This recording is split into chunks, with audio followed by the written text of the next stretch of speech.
What's up, everybody? Today we're doing the new Deftones album, Gore, 2016 release, in case you're watching this like 5 years from now. We got a new host with us today, Anthony Gordon. You want to introduce yourself a little bit? Just want to say what's up. My name's Anthony, or like Jessamine likes to call me. She likes to call me Tone or Bone. I don't know Tone Bone. why. Either one of McTone. those. I also have been known to be called Haas as well, because I'm just a chubby guy, So that's just I've had that name since I was like 14. So a lot of people call me all sorts of different things. So whatever you want to call me is fine, and I love metal. Also, I want to add, just because he's not one to toot his own horn, Tone has played bass in a number of bands that went beyond just a local kind of situation as far as doing some regional touring, some national touring. So he has some real musical experience that he brings to the table as well, that I'm incredibly looking forward to as far as that goes. And not to be selfish, Thank you. but I'm pretty excited to have a metal fan to join me. I don't feel so completely lopsided now. Oh, I am a heavy metal fan, but I also love all different types of music as well. But this is definitely where my passion in music is, for sure. But I'm open to everything, really. So. Yep, and that's what we're all here for. I mean, all of us like pretty much everything, but we all have our kind of niches, I guess you could say. So let's start with this album. 11 tracks. It's pretty good right off the bat. How did you guys check to see how long this ran for, like time-wise? I didn't even check. 48 minutes. Yeah, I was gonna say it was somewhere around 48 to 50. Yeah, so 48 minutes. It seemed, I guess maybe on par, maybe a little long for 11 tracks, but I sure didn't notice it when listening to it. This is a super hyped album. Everybody I know has been talking about this album for like 3-4 weeks at least lead up to this release. Mm-hmm. Deftones is one of those bands that anytime they put something out, everybody just flocks to get it. Like, whether they're a hardcore fan, whether they're a casual fan, this is one of those bands that just pulls everybody out of the woodwork no matter what they're putting out to check out. So who wants to start things off with this, as far as like just how you feel about my statements I just made about Deftones, and then what your initial thoughts were on this album? I'll jump in, I guess. Okay. Honestly, I mean, I've kind of looking at everything that you said, I would say that's all of that is right on par. I did a lot of looking at some of the reviews of this album, the pre-release reviews, some of the reviews on the singles or music videos that came out, some of those various things. And yes, there was a ton of hype around this album, which is really interesting, just considering how it seemed that also during the recording of this album, according to a number of sources, it seemed that they were at each other's throats most of the time, and I feel that you can feel that in this album. It's even been said, that perhaps some people's hearts weren't completely in it the way it should have been. Chino's been accused of putting too much attention on his side projects rather than on Deftones. He continues to maintain the professional opinion that Deftones is always his first project and everything else is just that, a side project. However, it does seem that Stephen Carpenter sometimes disagrees with that in a very public way. So, they went into the studio writing this album without Chino. He was on tour with Crosses, I think, whenever this happened. So kind of looking at it from that kind of a conflict standpoint, I enjoyed this album, but I felt that the dissonance between the band members that you could feel in the recording, regardless of production, regardless of sound, that was something that I do not feel. I don't feel that it necessarily lent a positive note toward the album as a whole. There you could feel that disjointedness within it. And I didn't. Like I said, I don't feel that it favored the album. What do you guys think about that, just in general? I think that you mentioned the arguing or difference of musical style. That's what I read that they were basically bickering about, and it really stands out on here. However, I think it makes this album as far as like the differences, because you can tell there's a lot of different influences coming in on this. Mm-hmm. And a lot of people I know were kind of not, I wouldn't say put off, because if you are a Deftones fan, the last probably 3 albums, they've kind of experimented with this. I just like to use the term spacey. Absolutely. They've kind of dabbled in that stuff, and that could be also coming in from all the side projects, specifically Chino's. But I thought it was a solid album. I know a lot of people were kind of like listening to it and saying like, well, I didn't know this is what we were going to get, because maybe it's not super Yeah. heavy. But I think it is heavy because it's so weird. Anthony, what do you got? I pretty much completely agree with everything that you guys have said so far. With like Jessamine talking about the kind of the struggle that they're dealing with the change or whatever it is they may be doing. But yeah, I agree with that, and you can feel, like what's going on in the music, and it's definitely, I actually wrote down the same exact thing as you said. It's just, to me, it's the spaciest album they've wrote so far, and it's not in a bad thing. I'm still kind of trying to figure out, like, it's growing on me. My opinion is still solid right now over the entire album, but it's growing on me more that I keep listening to it over and over, because I've listened to it like 6 times Mm-hmm. since it came out. But it's interesting for sure. I love All the right, spaciness of it in general. yeah. I think the spaciness of it is freaking outstanding. That's something that the more I listen to it, the more I'm picking up on those spacey elements, and the more, because I dig that in general. I mean, even going back to, Zan, we were even talking about, space rock Yeah. and hum and and stuff like that. But even going back, even further as far as psychedelic prog and things that have that spacey quality to it, I'm a fan of that just across the board. And so Chino's voice is very complimentary to that. However, some conversations that we had at the shop today, Anthony was in on some of those. Dennis, who's made some comments on some of our podcasts before, he was in on some of that. As far as looking at Chino's vocals, they weren't as fond of his vocals on this album, it seemed, as I was. I loved them. I did too. I was in love with them. But Tone, Oh yeah, tell me what you were saying about vocals. I love his vocals. Like, you definitely know whenever you walk into a show that he's gonna be the vocalist, and it's a very powerful voice. But on this one, it's just different for me. I don't know. I mean, it's not in a bad way, but it's a little bit what I was calling like sluggish. He follows the guitar a lot, and it's kind of almost slow in a way. And I just expected a little bit more, I guess, out of it when I first listened to it. And I don't know. I think when I think about it, it starts to get on my nerves. But if I just listen to it, it doesn't really bother me. But I'm just not used to that slow of spacey vocals that he's adding to the album now. I think his vocals were right on par with everything else he's ever done. Like, for the first note, I'm like, yep, that's Chino. I know what we're gonna get through this whole album. I agree with you, though. It was slower. And I think that's just, it's a little bit hard for some, and myself included on certain songs, to get through some of these songs, because you're expecting him to be picking it up a little bit faster.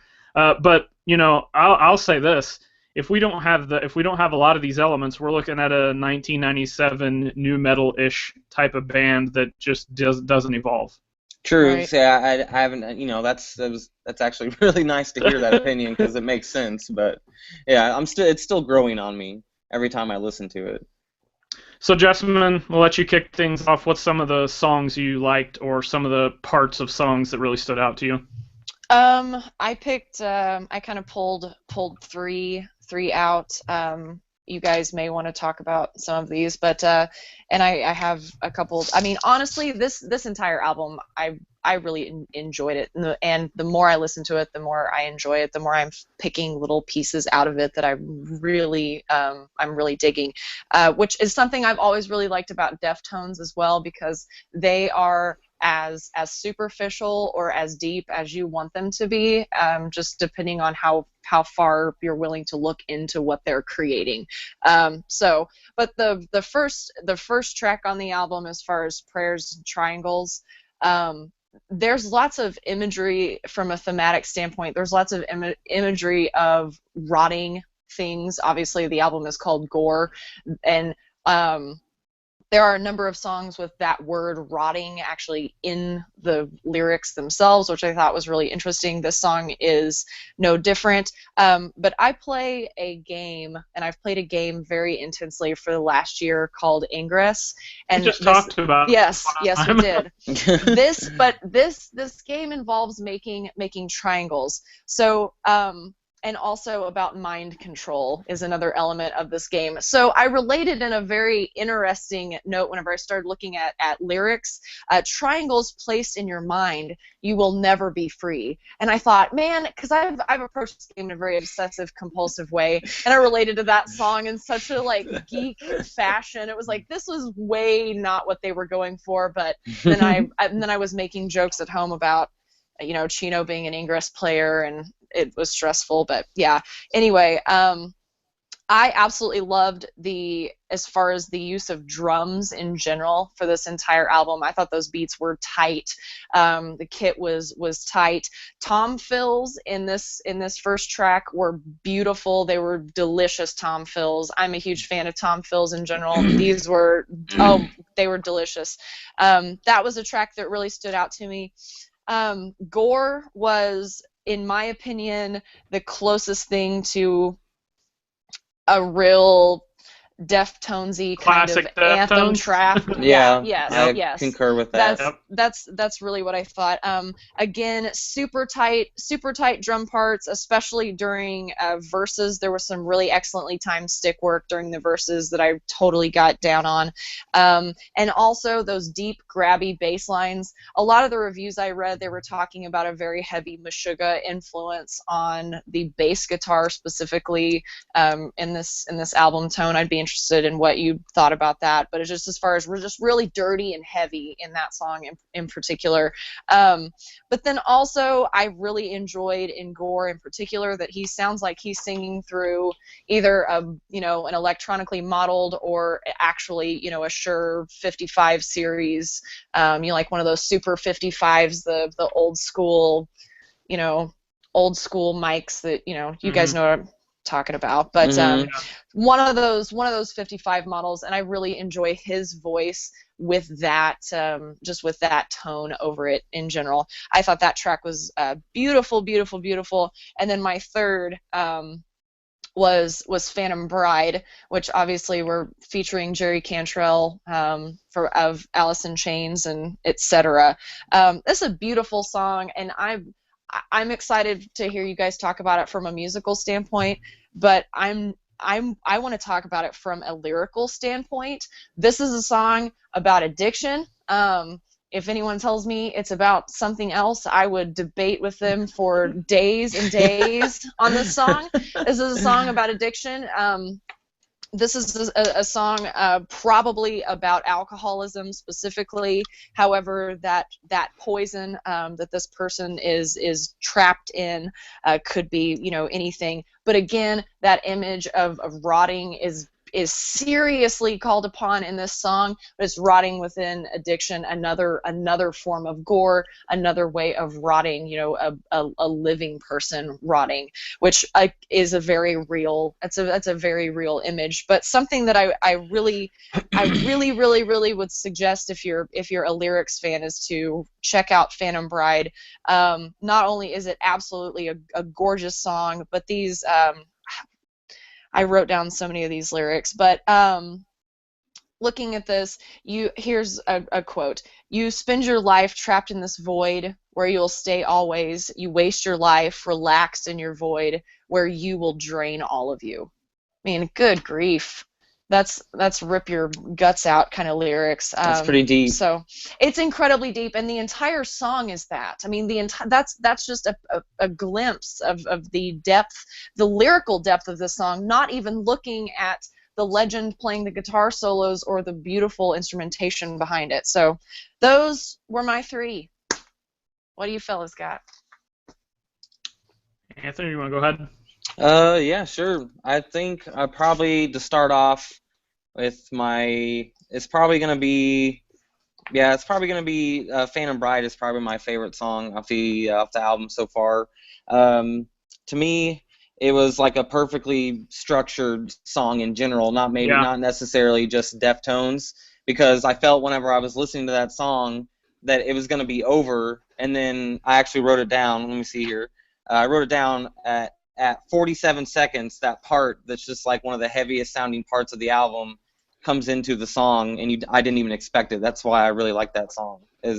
That one's my favorite. And plus, isn't that the one with Jerry Cantrell on it, right? That's that Yes. song? Mm-hmm. Yes. Okay. Yes.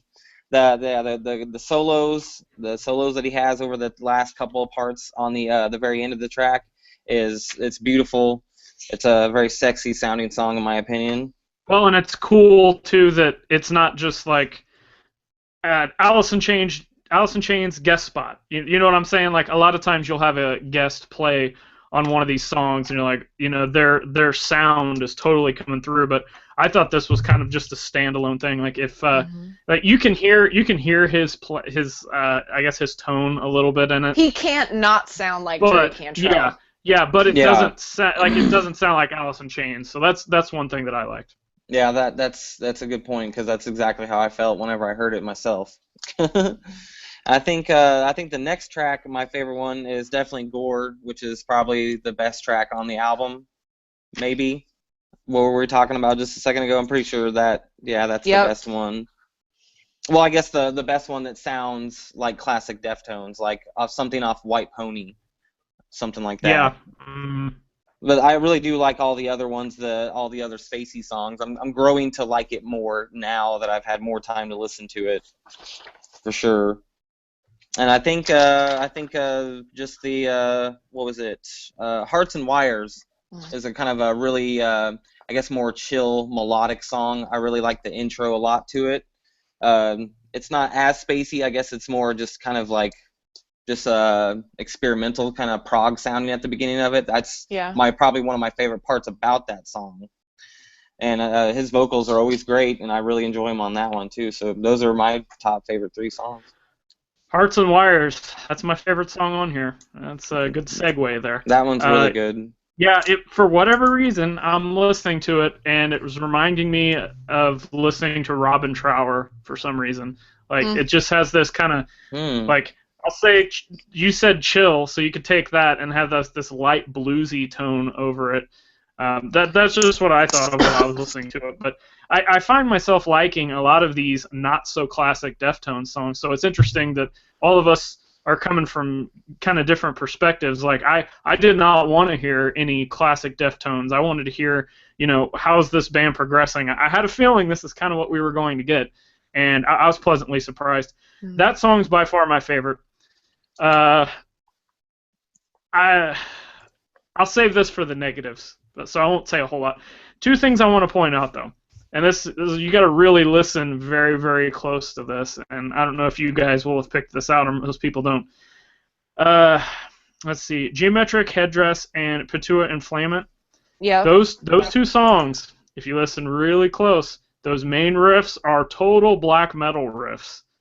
You would have to either speed them up and put some serious distortion on them, or change them just a little bit. But at their core, I could swear I've heard these out of like, a Dark Throne or a Satyricon song or something like that. So I can that's something. I can absolutely. I mean, I don't think that I would necessarily be versed enough on that specific genre to put it there, but I can see those 2 songs having those kind of defining characteristics as far as the actual timbre and the just the way those chords ring off each other. So absolutely, yeah. Okay, cool.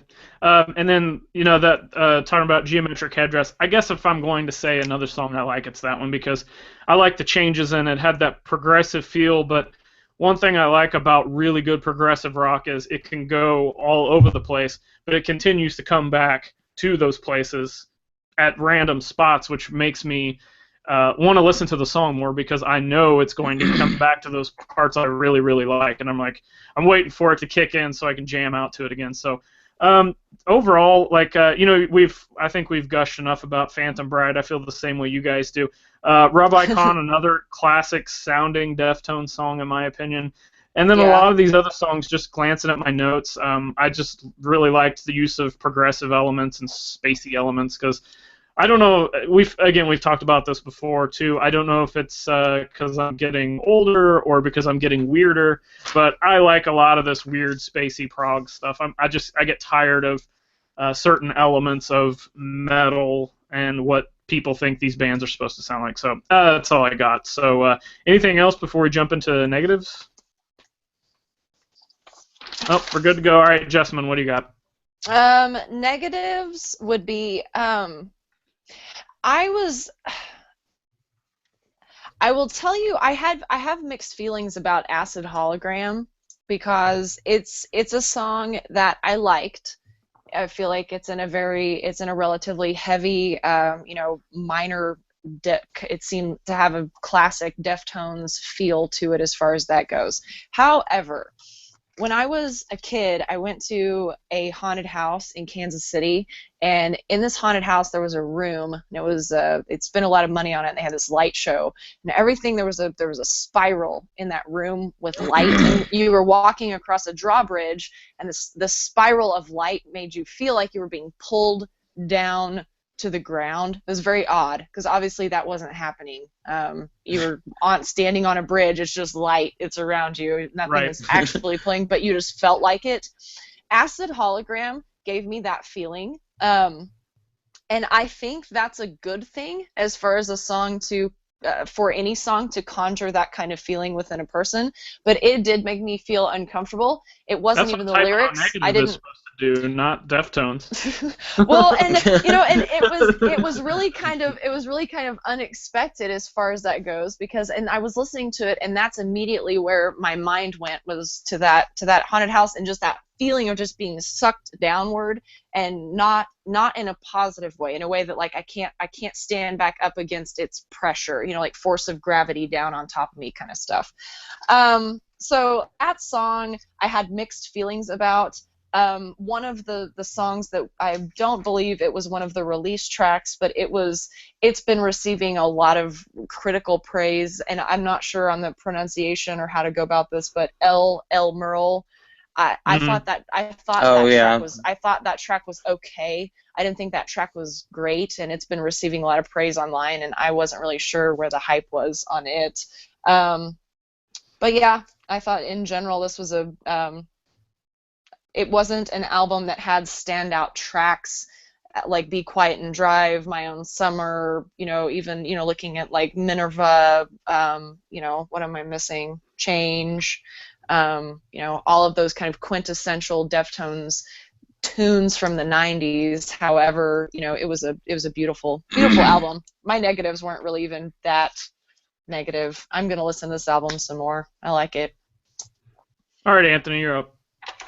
I don't really have a lot of negatives for it. I mean, I think the main thing for me is like on I'd say 95% of the album, it kind of feels like a roller coaster, like just going uphill for a really long time that never really kind of does the big drop down. But I mean, that doesn't necessarily make it bad, because I mean, Deftones are great. They've always put out good albums. They don't really have anything that I don't consider, I consider like I don't like it.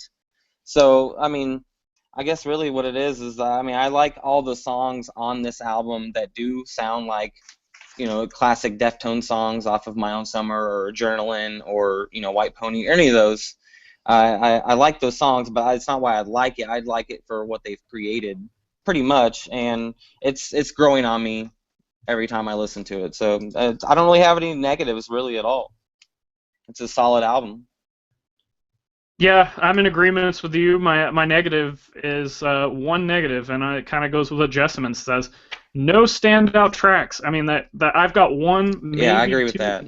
Maybe two songs that I really, really like out of this, and they weren't even like mind blowing or anything. They were just Mm-hmm. really good, and I liked them for like a riff or a spacey element or whatever. But that's really there is no standout tracks, and like even standout tracks to me, like if you want to talk about stuff off like we mentioned White Pony, Diamond Eyes, even I love that album. That album's Around fantastic.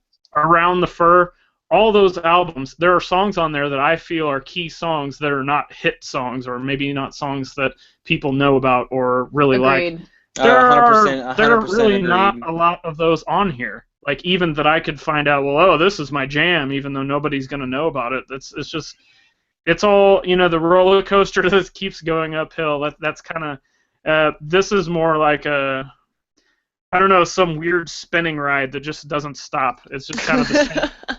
It's like the weird, crazy stuff just all over, which I absolutely love, and that's why I think this album is great. But there's no standout tracks. So, anything else before we jump to the rating? No, we're No, good. Nope. no. I'm All ready right. for, yeah. 1 star being the worst, 5 stars being the best. Justman, what do you got? I'm going to go. You're going to put me on the spot, and I waited to actually give it my full on. Because I kind of wanted to talk through some of these. I'm going to give it 3 1/4. I like it. I'm probably going to buy it on vinyl. I like it so much. Am I going to rush out and do that right now? No. Am I going to put it on my list? Yes. So yeah, this was it's a solid album. I enjoyed it. I will listen to it again. Yeah. Was it the greatest thing in the world? Not by a long shot. All right, Anthony, what do you got? I actually expected Jess to give it a little bit higher of a score than that because that's exactly what I gave it, as a 3.5. It's not the best album in the world, but it's definitely not their worst album that they've put out. I don't think it's in general. It's a good album, and I won't skip past it if it's on a playlist or whatever else. So it's a solid album. I'm actually giving it a higher rating than any of you guys. I'm going to give it a 4 because What? I absolutely love spacey Wow. Deftones. It's my favorite Deftones stuff. Like there's no standout songs, but as an album, this album is really good. But again, that just goes to my taste. I could listen to like Iron Butterfly all day long because it's just so weird. Yeah. Like so it's the same. I mean, but there's enough like traditional Deftones in this album that I feel like I'm listening to the Deftones, but it's a really original sound. The vocals are great as always, but it's just another chapter with this band. Like I wonder how far are they going to keep pushing this? We talked about them arguing and musical differences. Could this be the last album? Who knows? But one thing I've always liked about the Deftones is every single album they're just pushing it a little bit in further directions musically. So. That averages out to just about 3.5. I'm good with that. Cool. And it doesn't matter if I'm good with that. That's what we're giving it. So, anything else? I would like to see them on this tour. I would like to see some of these albums performed live. Yeah. I'm a huge fan of Deftones live. I know that Tone is as well. I've seen them 2 or 3 times. Which I was thinking about it that I had just seen them twice, but I think I've actually seen them three times at this point, and I would really like to see them on this tour. I think what they will do with this live would really be outstanding, and I think that would really be where it may shine. Its brightest will be on the stage somewhere this summer. Interesting, because I'm like totally opposite. I think this is more of an album listen than a live listen, because I think I think this is like just sit and chill. Like, I agree. I think this would be very interesting to see live, but I think if I was going to a Deftones show, I'm wanting kind of the more energetic, heavier songs. But I don't know. Yes. If I've seen them twice, and the first time I seen him was in St. Louis at a club. I don't even think it's even there anymore. It was called Mississippi Nights. Oh, And I saw- remember hearing about that place. Yeah. Yeah, I was probably I was a sophomore, I think, in high school, And yeah, they played Adrenaline and Around the Fur in the entirety, and it was one of the best shows I've ever seen. Live show performance, like you don't hear any crackles in his voice, like he's not struggling, like he's a Right. professional. That's his job. He's a professional. And I mean, it was with Chi Chang before he passed away, so I got to see the Yeah. original members, and it was one of the best shows I'll ever see in my lifetime. It was great.